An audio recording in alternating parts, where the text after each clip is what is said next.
que se movía muchísimo la filosofía en Grecia en aquel tiempo. Entonces ellos creen que es como una nueva corriente filosófica, y entonces dentro de la filosofía tú te apegabas o te acercabas al mejor maestro de la época, y eso te convertía pues en un discípulo bueno. Y al entenderlos ellos así, comienzan a dividirse y a tratar de acercarse al que cada uno de ellos consideraba el mejor maestro. Y entonces se hacen estos grupos, ¿no? Unos jalan con Apolos, otros jalan con Pablo y otros jalan con Cefas o Pablo. Y eso ya es un problema, pero se agudiza o se vuelve realmente delicado cuando comienzan a agredirse, cuando comienzan a tratarse mal entre ellos a causa de este problema. Y entonces Pablo les aclara con esta ilustración y les dice, a ver, no somos sino colaboradores. Ya reduce todo a una palabra, a una definición, es solo somos colaboradores. Y en esta primera ilustración dice, mira, uno riega, otro siembra, pero el crecimiento espiritual lo da Dios. Entonces, entendiéndolo así, no hay espacio para fricciones, porque todos somos una misma cosa, todos, ¿qué? Colaboradores, solo somos colaboradores. Pablo, Cefas, la iglesia, el ujier, el de la alabanza, todos caemos en una misma categoría que es colaboradores. Nadie es más ni nadie es menos. Y después usa otra ilustración que es de un edificio. Nos compartió hace 3 semanas John, ¿se acuerdan o no? Y yo me quedaba con algunas cosas importantes de ese mensaje, y es, primero, los 3 niveles, ¿no? Establece el fundamento. Y la Biblia le llama la piedra angular, es inamovible y debe ser y siempre será Jesucristo. Entonces ese es el fundamento. Ya sobre ese fundamento, lo que se edifica, que es todo aquello que aprendemos, las doctrinas que enseñamos a algunas personas y que nosotros vamos adquiriendo, eso es lo que se edifica. Y lo tercero es la sobreedificación, que ya es lo que tú y yo hacemos día a día con nuestra fe. Lo que vivimos, lo que hacemos con la información que recibes de parte de Dios y cómo la llevas adelante, eso se llama sobreedificación. Y entonces hablaba de oro, plata, piedras preciosas, madera, heno y hojarasca. Eso es lo que tú y yo hacemos, la sobreedificación de Jesucristo, luego lo que nos enseñaron y ya lo que tú llevas adelante, esa sobreedificación. Y el tema importante aquí es que dice que será pasado por fuego. Y desde que estaba compartiendo John, yo me quedaba pensando, y de todos estos, solo los primeros 3 sobreviven a un incendio. Tú piénsalo, se incendió una bodega en tal o una casa y se ve toda tiznada, ¿no? Y los bomberos apagan y todo, y la estructura ahí está, pero el interior, todo se quema, la sala, el comedor, los muebles, la tele, se derrite, todo se quema. Pero de estos elementos, el oro, o sea, la señora puede ir allá a su joyero después del incendio y ahí están sus arracadas, ahí están sus anillos, el oro sobrevive al fuego. La plata también, y las piedras preciosas. Todo lo demás será quemado. Y en ese momento tú vas a decir, Dios mío, ¿qué hice? Creí en Jesucristo, fui bien enseñado, pero lo que yo sobreedifiqué era madera, tal vez heno, tal vez hojarasca, y solo habrán ahí despojos. Y los que hayan construido y oro, plata y piedras preciosas, dice que recibirán una recompensa. Y Pablo concluye con la idea en el verso 16 y 17, recordándonos que finalmente cada uno de nosotros, los creyentes, como en aquella iglesia en Corinto, somos parte del templo de Dios. Pedro lo escribe más adelante en su primera epístola, no vayas, en el capítulo 2, en el verso 5, dice, vosotros también como piedras vivas, sed edificados como casa espiritual y sacerdocio santo. Entonces, vamos a leer, si quieres, desde el verso 16 para que ya entremos a la enseñanza. Hace una pregunta en el verso 16 y dice, ¿no sabéis que sois templo de Dios y que el Espíritu de Dios mora en vosotros? ¿Lo saben o no lo saben? Sí. Si alguno, esto es para todos, si alguno destruye el templo de Dios, Dios le destruirá a él. Porque el templo de Dios, vuelve a decir Pablo, el cual sois vosotros, santo es. Y ahora sí, verso 18, nadie se engañe a sí mismo. Si alguno entre vosotros se cree sabio en este siglo, hágase ignorante para que llegue a ser sabio. Entonces, fíjate lo primero que hace Pablo. Y lo que hace Pablo es que le lanza a la iglesia de aquel entonces y ahora a nosotros, exhorta a la iglesia a que cada uno se haga un autoexamen, que seas honesto contigo mismo. ¿Por qué? Porque todos somos vulnerables a ser engañados, hermano. Cada uno de nosotros puede ser engañado por nuestros propios pensamientos. Y entonces tomas confianza en esa carrera que estudiaste, en esa experiencia que ahora tienes. Tú dices, yo soy aquel. Y entonces este autoexamen te va a ayudar a determinar si es que tú te crees sabio y caes en esta clasificación. Si te crees sabio en este siglo. Mira, escucha cómo se lee este mismo versículo en traducción al lenguaje actual. No se engañen a ustedes mismos, dice. Si alguno se cree sabio y que sabe muchas cosas de este mundo, para ser sabio de verdad debe comportarse como ignorante.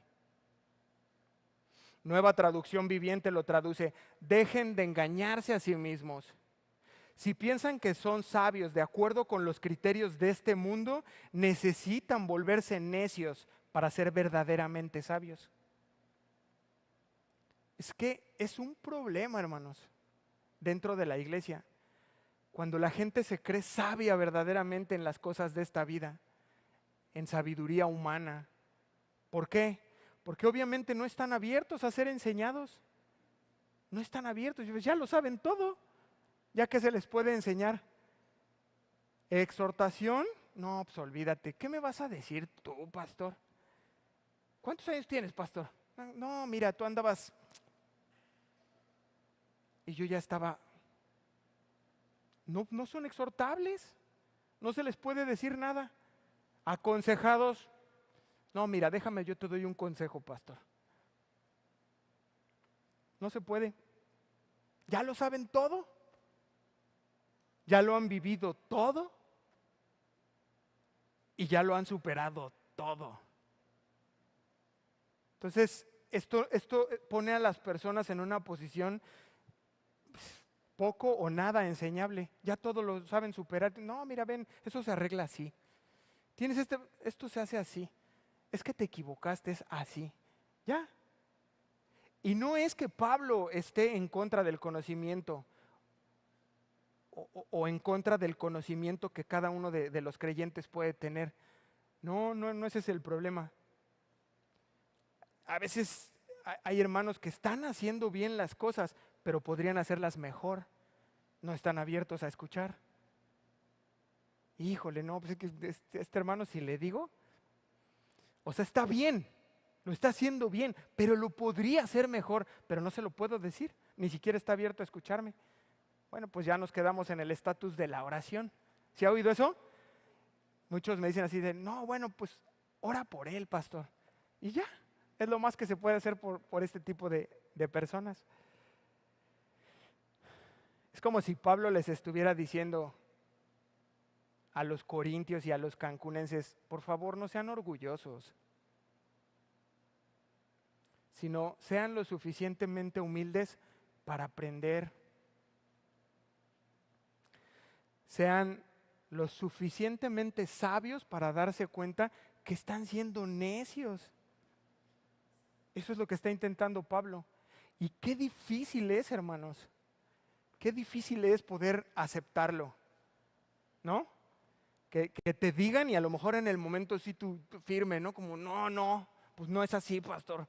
Pero ya te vas a tu casa y te vas meditando y dices, sí estoy siendo orgulloso. si estoy siendo poco enseñable o nada enseñable. Mire lo que decía Platón, para aquellos que les gusta el conocimiento y la sabiduría de este mundo. El más sabio es el que se da cuenta de que está insuficientemente equipado para el estudio de la sabiduría. Platón, ¿eh? Quintiliano decía de ciertos estudiantes: habrían llegado a ser excelentes estudiantes si no hubieran estado convencidos de que eran muy sabios. Y un proverbio antiguo que no es de la Biblia, sígame con cuidado y présteme atención, para que se termine de dormir o para que entienda esto. El que no sabe y no sabe que no sabe es un necio. Evítale, dice. El que no sabe y sabe que no sabe es un sabio. Enséñale. Wow. Qué interesante, ¿no cree? Es lo que está diciendo Pablo. Es lo que nos dice Dios. La única manera de saber es reconocer que no sabes. ¿Cuántos dicen amén? Es el único acceso al conocimiento, hermanos. Que tú y yo seamos honestos delante de Dios y decir: soy un ignorante del tema. Soy un ignorante del tema, pastor. No sé absolutamente nada del noviazgo. Pero ¿qué pasa, jóvenes? Levanta tu mano, joven. Sí, levántala, joven soltero. No tengas miedo. Se creen que saben. No hay nada más grave que eso. Ya creen que saben. Y que saben lo suficiente para poderse meter en un noviazgo. Cuando la Escritura ni siquiera aborda el tema del anales, ese es el problema. Gente dentro de la iglesia que cree que sabe algo. No, así no se hacen las cosas, dame chance. Se hacen así, ¡pum! Fricciones, divisiones. Pero ¿qué va? ¿Tú quién eres? O sea, yo tengo aquí desde que se fundó Casa de Oración, dicen algunos. Yo sé cómo se hace. Fricciones. Y ese principio, si tú lo entiendes este día, lo puedes llevar a tu matrimonio, lo puedes llevar con tus hijos y es el mismo. Entonces fíjate lo que dice el verso 18: háganse ignorantes para llegar a ser sabios. El primer paso que nos regala Dios a través del apóstol Pablo en la carta a los Corintios es: háganse ignorantes. Este es el primer paso. Es menospreciar o tener en poco el consejo. A ver, yo no sé nada del noviazgo, lo que he aprendido es por mi primo tal, por lo que he visto en Netflix, por lo que veo en las redes sociales, y lo voy a tomar en poco. Te vas a casar, yo no sé nada del matrimonio. Lo poco que sé es el fracaso de mis padres, es el fracaso de mis tíos, de la gente cercana. Lo que yo sé del matrimonio es lo que he aprendido de este libro, de esta otra cosa. Lo tomo en poco y en ese momento comienzas a ser sabio. Parece sencillo, ¿no? ¿Sí o no? ¿Sí están conmigo o no? Parece sencillo, pero en realidad no lo es tanto, hermanos. ¿Por qué? Porque demanda humildad. ¡Uy, cómo nos cuesta! Pero si yo sé mucho. Diga humildad. Yo soy experto en esa materia. Humildad. Es que yo soy autoridad en ese. ¿Cuánto podemos saber de algo? Requiere humildad. Y en ese momento eres enseñable. Y entonces puedes recibir un consejo. Puedes recibir instrucción. Qué bonito es eso, ¿no? ¿Sí le ha pasado o no? Que tú por fin doblas tus rodillas, llegas con alguien y le dices: oye, necesito un consejo, hermano. Estoy a punto de divorciarme. No me digas, qué fuerte. Sí, pastor. ¿Por qué? ¿Qué pasó? Y comienzas a ser enseñable. ¿Qué hago? Mira, pues la Biblia enseña que ames a tu esposa de esta manera. Oh, pero es que, no, pues tú sé obediente. No, no, a ver, y comienzas a recibir instrucción y la llevas adelante y después regresa: no, hombre, sí es cierto. Sí es cierto, pero se requiere humildad. Porque lo contrario de la humildad es, pues yo ya lo sé. ¿Sabes cuántos años tengo de casado? No, pues tengo 3 matrimonios. Ah, no, ¿verdad? Eso no. El orgullo, las personas orgullosas. Y lo complejo es que está dentro de la iglesia. Creyentes orgullosos que debieran ser humildes y enseñables, porque así nos enseñó el Señor Jesús. Si no lo ha leído, vaya al Evangelio de Mateo en el capítulo 5 y léaselo. Capítulo 5, 6, 7.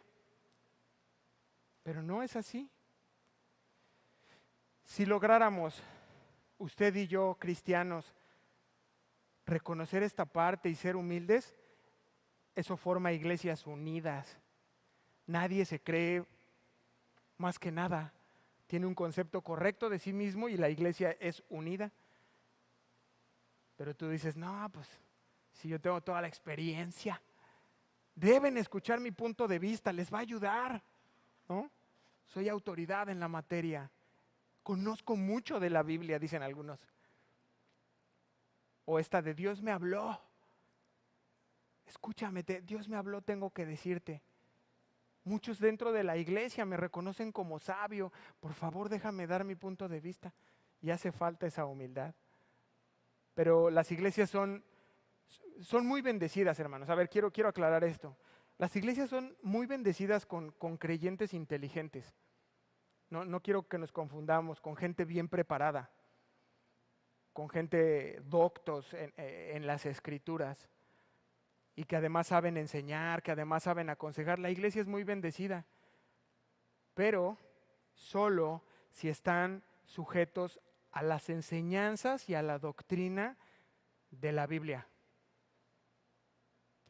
En la medida en la que usted o yo involucran sus criterios, sus puntos de vista, sus experiencias, generamos división. ¿Me siguió? Si no, ya no puedo regresarme. Óigala en internet. Avanzamos al versículo 19. Porque la sabiduría de este mundo es insensatez para con Dios, pues escrito está, 2 puntos. Él, Dios, prende a los sabios en la astucia de ellos. Versículo 20, y otra vez, 2 puntos. El Señor reconoce los pensamientos de los sabios y que son, ¿qué? Vanos. Mire, lo que hizo Pablo en estos 2 versículos es que tomó 2 citas del Antiguo Testamento. La primera de ellas es Job 5:13 y la otra es el Salmo 94:11. Voy a ir en orden de esas 2. No vayas para allá, yo te lo leo. Job 5:13 dice, que prende a los sabios en la astucia de ellos y frustra los designios de los perversos. Es decir, los caza en sus propias trampas. ¿Sí estamos entendiendo o no? Y mientras preparaba el mensaje venía a mi mente el Antiguo Testamento, el libro de Esther. Si no lo has leído, te lo recomiendo, es un libro muy pequeño, muy rápido. Había un hombre que se llamaba Amán. Y bueno, dentro de su plan, él manda construir una horca. ¿Para qué? Porque el plan de él era que ahí pudieran colgar a Mardoqueo. ¿Y qué pasa en realidad? Bueno, Dios prende a los sabios en su astucia, en su sabiduría. ¿Y quién cree usted que terminó ahí colgado? Amán. Amán. Y este es un principio importante por si tú te crees muy sabio, que te está saliendo muy bien tu plan con la sabiduría de este mundo, tienes que tener cuidado de que Dios no te vaya a prender en ese plan y termine siendo víctima de esa trampa. Mucho cuidado. Y la otra cita es Salmo 94:11, dice, Jehová conoce los pensamientos de los hombres, que son vanidad. Es decir, que no tienen éxito, no tienen un buen fruto. Los mejores planes que pueda tener un hombre o una mujer son como una burbuja de jabón que Dios les sopla y los impide. Todo estaba saliendo bien, parecía que me iba a salir. Le sopla y se poncha el globo. Se poncha tu plan, Dios lo deshace según su buena voluntad. Amén. Si es en el momento tú puedes tirar de patadas. Decir, ¿cómo? Pero si ya me iba a salir. Ya estaba a punto de... Y más adelante entiendes y dices, ¡ay, gracias, Señor! Qué bueno que no permitiste esto o aquello en mi vida, porque ahorita que estoy viendo, ¡ay, esta persona con la que me iba a casar! ¡Ay, Señor! Pero algunos dan patadas, como bebés, no, pero yo lo amo. Y es la voluntad de Dios. Pues no es, amigo. Si hubiera sido, estarías casado. Pero es que ese carro era mío. Yo le impuse las manos y Dios me lo dio. Dijo, pon la mano y es tu heredad. Pues no era tuyo. Ahora que las tasas ya se fueron al 14, 15%. Esa casa, esa... Y renegamos. Dios es bueno. Y su voluntad es buena, es agradable y es perfecta. Así que si estás ahorita en la etapa de la pataleta, tranquilo. Ya vas a entender más adelante que es buena su voluntad. Y entonces Pablo les hace esto para recordar que a lo largo de toda la historia, Dios es más sabio que toda la humanidad. Ojo, que toda la historia de la humanidad, no, nadie es más sabio que Dios. Entonces, esta es una cordial invitación de parte de Dios a que si tú estás llevando algún plan con tu sabiduría sin involucrar a Dios, te detengas. Arrepiéntete, estás a tiempo, todavía puedes hacerlo.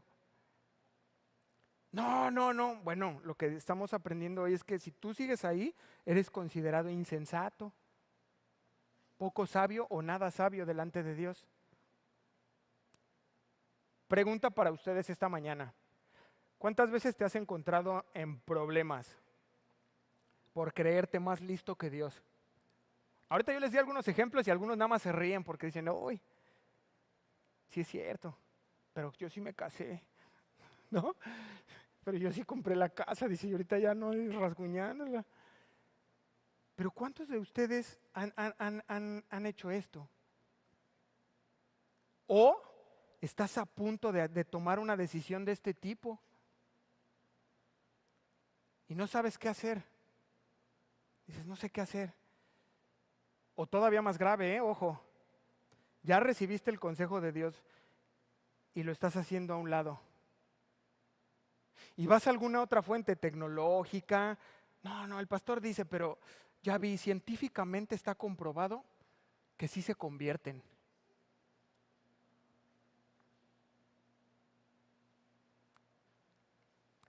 Y ya te crees sabio. No, sí me va a salir. ¿Y el resultado? Fatal. O bien estás ahora mismo haciendo un plan o llevando a cabo un plan. ¿Qué vas a hacer? El consejo es, da un paso para atrás, detente, arrepiéntete, dile, Dios, no te he buscado en medio de este plan. Parece tan bonito que yo creo que viene de tu mano, pero hazme saber si es tu voluntad. Estás a tiempo. ¿Quieren un ejemplo? El yugo desigual. Una hija de Dios saliendo de novia con un hijo del diablo. ¡Ay, qué fuerte! Es así de claro y de crudo, hermanos. Estoy orando y Dios lo va a convertir. ¿Cuándo, chica? Cuando ya estés metida. Miren, hay sin fin de historias de este tipo. No, es que estoy tan enamorada y es el hombre de mi vida. No, chica. Es que ya oré, tu padre y tu madre no están de acuerdo, el pastor no está de acuerdo, los hermanos te han aconsejado que no lo hagas. No lo hagas. No, sí, va a cambiar. Sin fin de historias, hermanos. Y ya que están adentro, ¡ay, pastor, podemos hablar! ¿Qué pasó, chica? Ese es un hijo del diablo. Ni modo. Se te dijo. una y otra vez y fuiste necia y fuiste necio, ya no te puedes salir, porque eso es antibíblico. Ya estás casada, ahora lo llevas hasta el final. ¿Cuántos dicen amén? Amén. Pues sí, yo sé que no gusta. No, de verdad, les da risa, pero es muy duro. Cuando estás en esta posición y tienes que estar viendo a las personas metidas en esos problemas, es, hija de Dios, se te dijo. Mira, la hermana dice, uy, si a mí me hubieran dicho. Pero no, es verdad, aunque se nos dice a veces, somos tan necios. Y aquí en esta iglesia, escúchalo bien, hay casos así. Mucho cuidado, asegúrate que sea un hijo de Dios. Asegúrate que sea una hija de Dios y les esperan cosas maravillosas. Pero no te metas en un matrimonio con un yugo desigual. Está escrito en la Biblia, no seáis necios, primera carta de Sergio a los cancunenses. No os metáis en yugo desigual.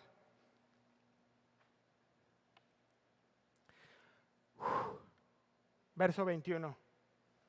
Así que ninguno se gloríe en los hombres, porque todo es vuestro. Mira, algunos ya se están volteando a ver, dicen, ay, lo dijo por ti. Claro, sí, pues sí, ¿no? ¿O no? Lo dijo por sí, pues uno viene aquí a eso o no. No, pues entonces dile al hermano, es para ti. Qué bueno que lo tomen con tal sentido del humor, me aligera un poco. Así que ninguno se gloríe en los hombres porque todo es vuestro. 2 puntos. El apóstol Pablo, fíjense cómo está concluyendo, que es maravilloso. Dice, miren, no tiene por qué existir división. No hay razón, no existe motivo de que se sientan orgullosos. Escuche cómo se lee en la traducción al lenguaje actual, es tremendo. Por lo tanto, nadie se llene de orgullo porque lo que hacen los simples seres humanos, en realidad todo es de ustedes. Perdón, lo leí mal. Por lo tanto, nadie se llene de orgullo por lo que hacen los simples seres humanos, o sea, la sabiduría de este mundo. ¿Por qué? Porque todo es suyo, dice Pablo. ¿Cómo? Sí, Dios está diciendo, no hay sentido en que se pongan orgullosos. Todo les pertenece. ¿Qué? 2 puntos. Sea Pablo, sea Apolos o sea Cefas, versículo 22. Entonces, fíjate, los cristianos tenemos que entender algo. Y es que todos esos buenos predicadores y buenos maestros nos fueron dados por parte de Dios a la iglesia para nuestra edificación. De tal modo que en vez de que los creyentes nos sentamos de, no, pues yo soy de Pancho Pantera, no, pero ese es muy malo. El bueno se llama Pancho Pistolas. Y en vez de que eso genere orgullo y fricción, lo que Pablo está diciendo es, a ver, están equivocados. Ellos les fueron dados a la iglesia para unidad. Son de ustedes. Pablo es de ustedes, Cefas es de ustedes, Apolos es de ustedes, todos de ustedes. Y cambia el sentido completamente. Porque mira, entonces cuando tú y yo nos hacemos seguidores de tal o cual predicador, lo que revela en realidad es orgullo. ¿A quién oyes tú en internet? No, pues, no, orgullo, orgullo. Piénsalo de esta manera. Imagina por un momento a los corintios saliendo de sus reuniones respectivas, de esos grupos segregados, ¿no? que ellos tenían. Pero llegan a comer y se encuentra uno y le dice, ¿dónde andabas? No, pues estuve con Pablo. No veas qué tremenda enseñanza. ¿Qué fue? ¿De qué compartió? Del regreso del Señor. No inventes, ¿en serio? Sí. Pues Apolos también comentó algo al respecto.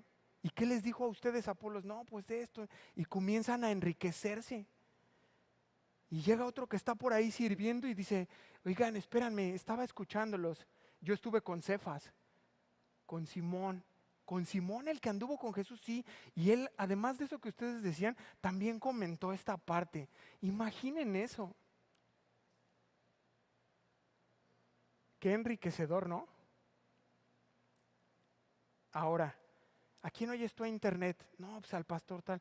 ¡Guau! Sí, fíjate, hace un tiempo escuché un congreso de él y bien. Y hay otro pastor que se llama, que también complementa de esos temas y no vean, en serio, sí, mira, te mando el link. Pasa muy poco en la iglesia actualmente. ¿Por qué? Porque más bien es orgullo. Y dice Dios, a ver, este y el otro y Pablo y Cefas son de ustedes, iglesia. Para su edificación no tienen por qué estar peleando. ¿Sí lo puedes ver? Puedo todavía sacar otra aplicación más. Y es cuando tú eres el ministro. Cuando tú eres el que está enseñando a otro ahí en tu trabajo o a un familiar que te habla con problemas y tú le estás compartiendo. Nunca pienses que te están siguiendo a ti. Nunca te confundas para pensar como, no, yo soy aquel, ¿no? No, por favor.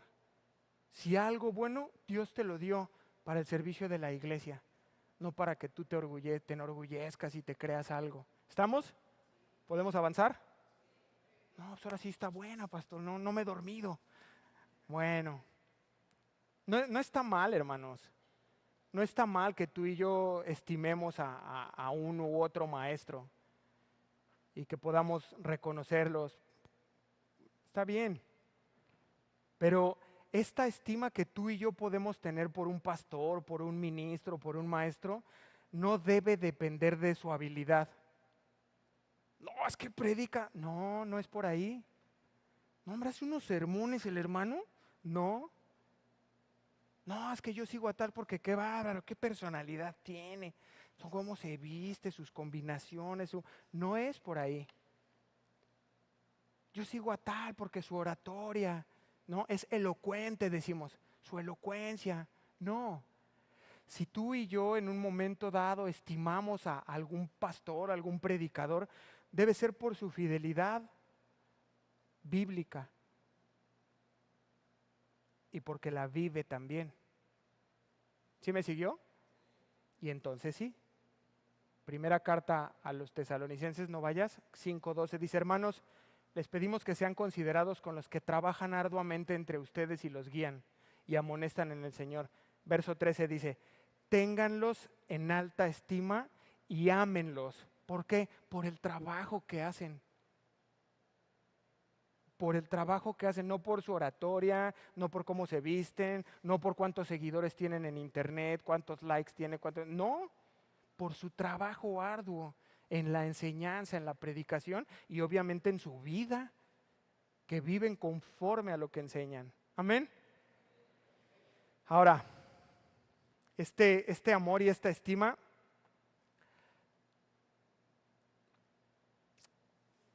no depende de la personalidad del predicador,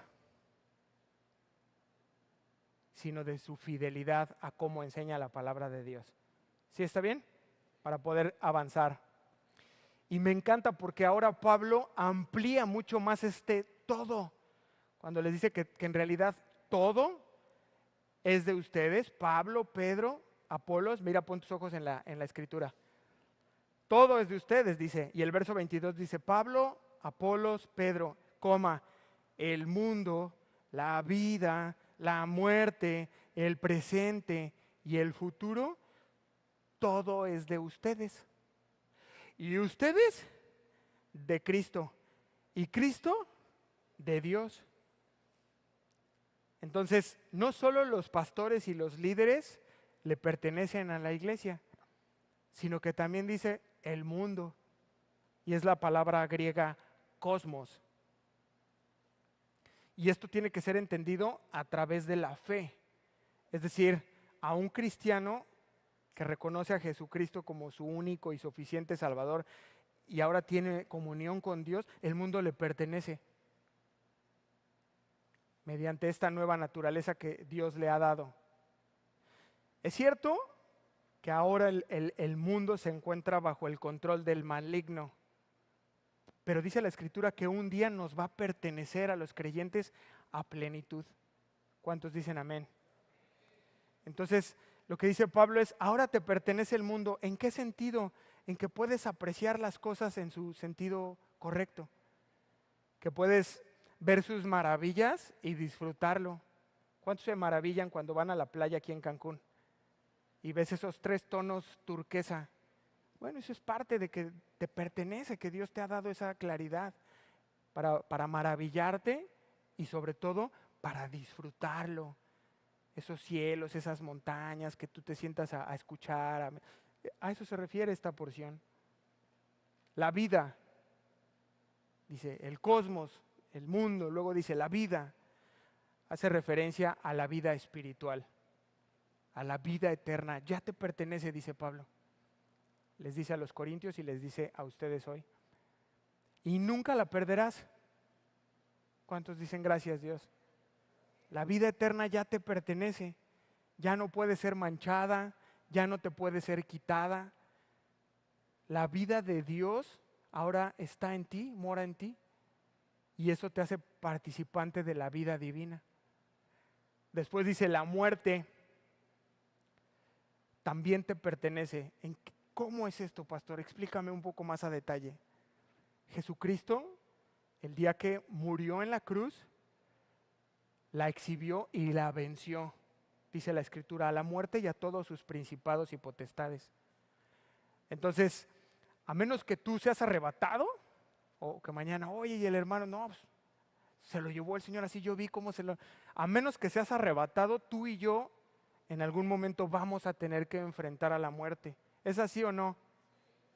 No, pero me da miedo, pastor. Bueno, yo quiero que tú recuerdes esto en tu corazón, guárdalo a partir de ahorita. Cuando tú tengas que pasar ese momento, tienes que pasarlo como vencedor. ¿Amén? Dale un aplauso al Señor.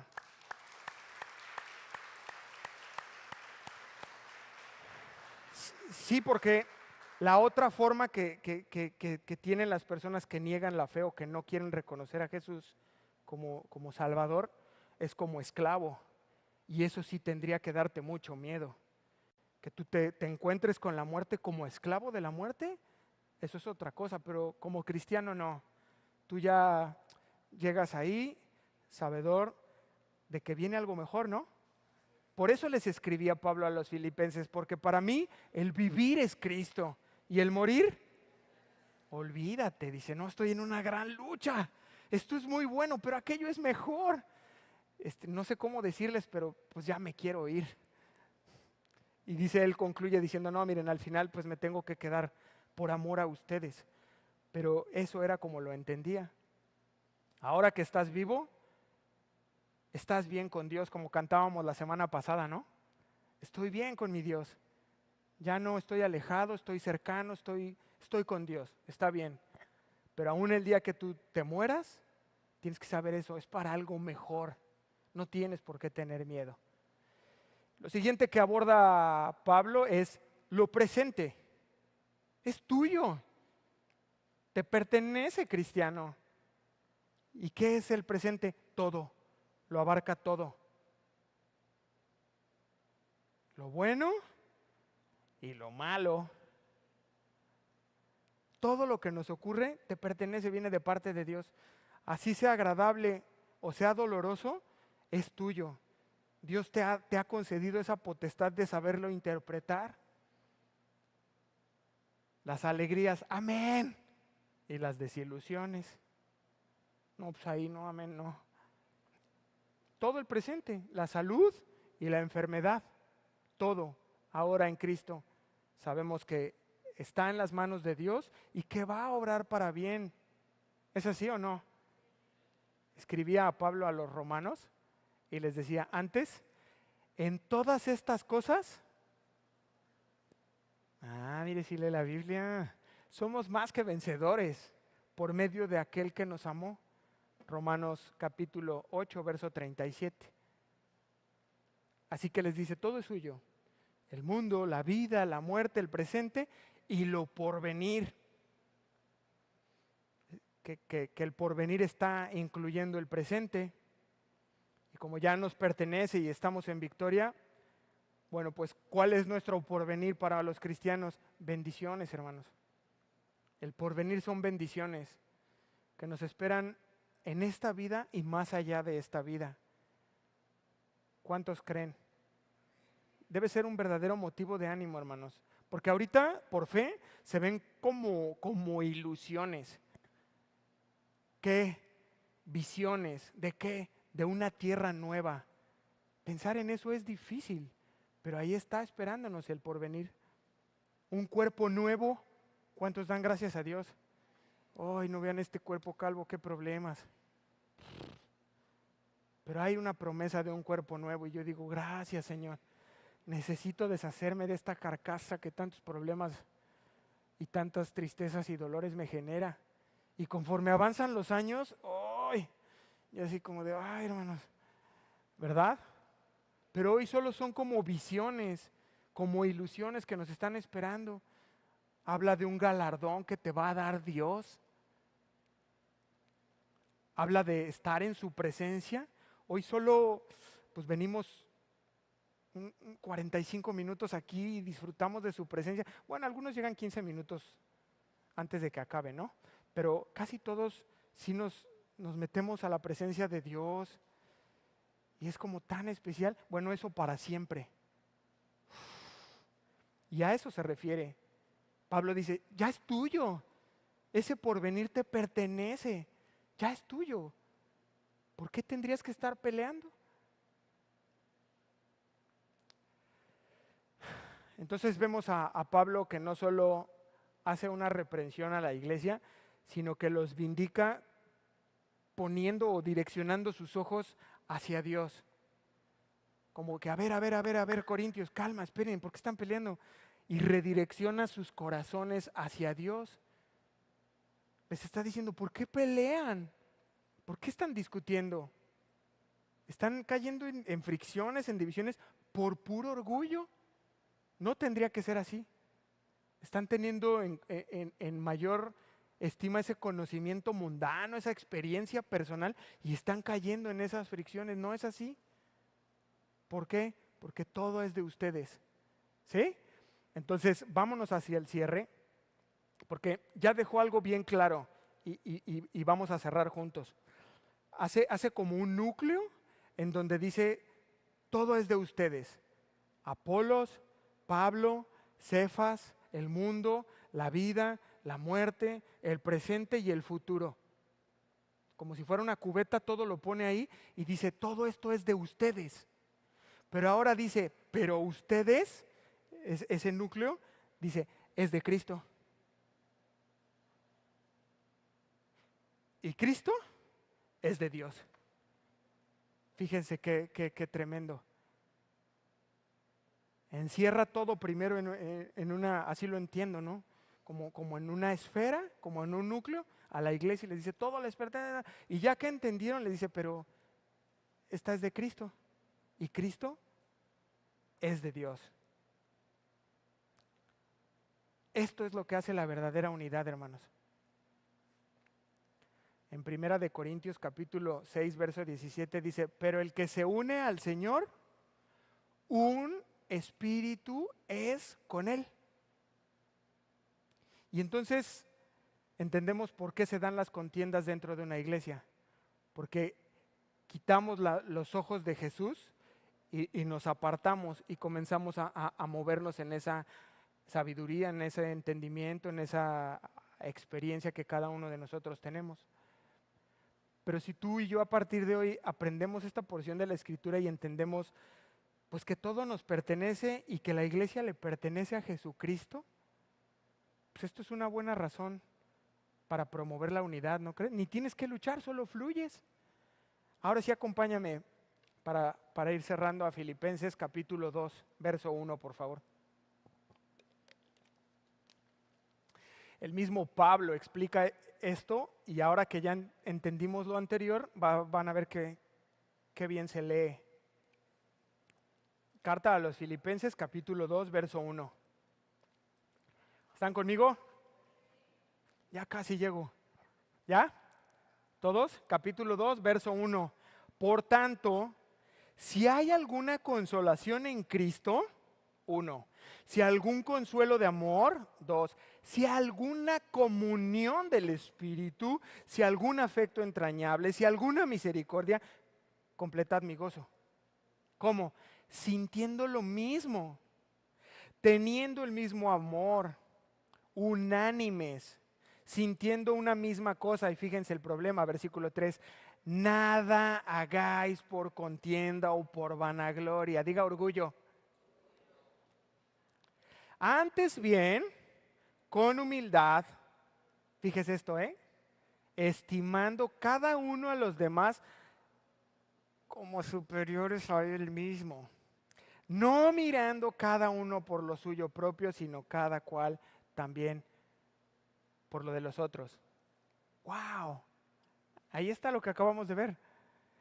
Y yo te quiero pedir esta mañana, rogar, suplicar, que a partir de hoy tengas esto presente. Somos de Cristo. Y Cristo es de Dios. Este es un gran motivo. Este es un gran motivo para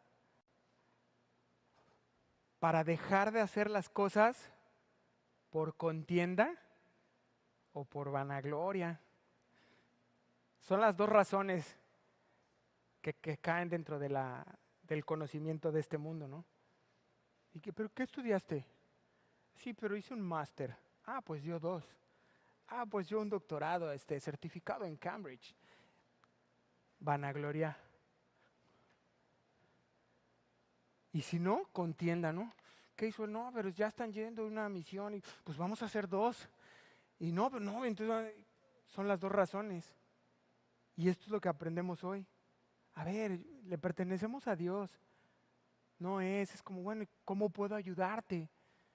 Porque tú me has ayudado mucho. Me bendice mucho tu vida, tu testimonio. De hecho, el Señor Jesús, un poco antes de ir a la cruz, hace una oración especial. Es conocida como la oración sacerdotal, sumo sacerdotal. Está en Juan, capítulo 17. Si quieres ir, está en el Evangelio de Juan.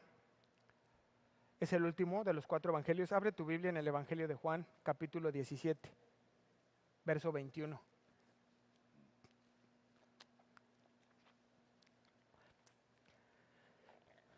Unos capítulos antes ya el Señor está como despidiéndose de ellos. Ya si lo quieres leer después en casa, el capítulo 15, 16, Él ya sabe que, pues, que se va a ir y que ellos se van a poner muy tristes. Pero esta oración es la culminación de... ¿Qué mejor les podría dejar que una oración? Y entonces hace esta intercesión delante del Padre. Juan 17, 21. Vamos a leer del 21 al 23 nada más. ¿Ya están conmigo? Para que todos sean de Cefas, de Pablo. No, para que todos sean uno, como tú, oh Padre, en mí y yo en ti.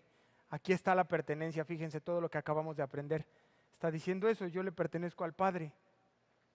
Que también ellos sean uno en nosotros. ¿Para qué, hermanos? Para que el mundo crea que tú me enviaste. No hay mejor forma de que el mundo pueda creer en Jesucristo que ver la unidad dentro de la iglesia. Pero también es la forma en que más daño podemos hacerle al Evangelio. Cuando la gente que no cree o que nunca ha escuchado y empiezan a oír esos problemas dentro de la iglesia. Oye, ¿supiste que la iglesia tal se dividió? Sí, no, se separaron tal, y escucha, y a ellos se les apaga la esperanza. Porque la iglesia es la única lumbrera que es como, oye, ¿cómo le hacen? Ese día me invitaste a la reunión y yo veo como que sí hay unidad. Y tú dices, bueno, pues, es la única forma que la iglesia impacte el mundo. Para que el mundo crea que tú me enviaste, dice. Verso 22, la gloria que me diste, yo les he dado. ¿Con qué motivo, Señor Jesús? Para que sean uno. Así como nosotros, es decir, el Padre y el Hijo, somos uno, yo en ellos y tú en mí, para que sean perfectos en unidad. Para que el mundo conozca que tú me enviaste y que los has amado a ellos como también a mí me has amado. Hermanos, estamos vinculados unos a otros. Usted a mí y yo a usted y usted estamos conectados. Algunos dicen amén y otros dicen como, ay, ¿en serio, pastor? Esa es la verdad. Y nosotros estamos vinculados a Jesús y Jesús al Padre. O sea, también usted puede estar vinculado al Padre. Es maravilloso, ¿no cree?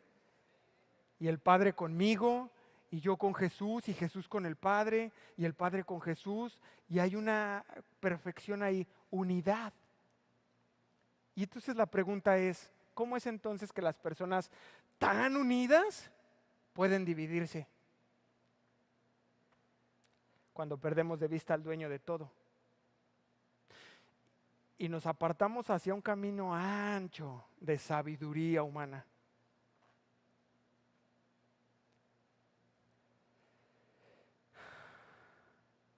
Pero quiero que veamos las cosas como son y con esto termino. Con un dueño de todo, con todo teniendo en común usted y yo, todas las posesiones en común, todos los maestros en común, todos los líderes en común, una misma comunidad, una misma Biblia. No hay razón para que estemos divididos, hermanos. No hay razón para que usted y yo tengamos que discutir. No hay razón para contender. Amén. Este es el antídoto para la división. Evita la sabiduría de este mundo y busca la sabiduría de Dios. Busca la unidad en la iglesia, busca la unidad con Dios y con el Padre. Amén. Vamos a ponernos de pie.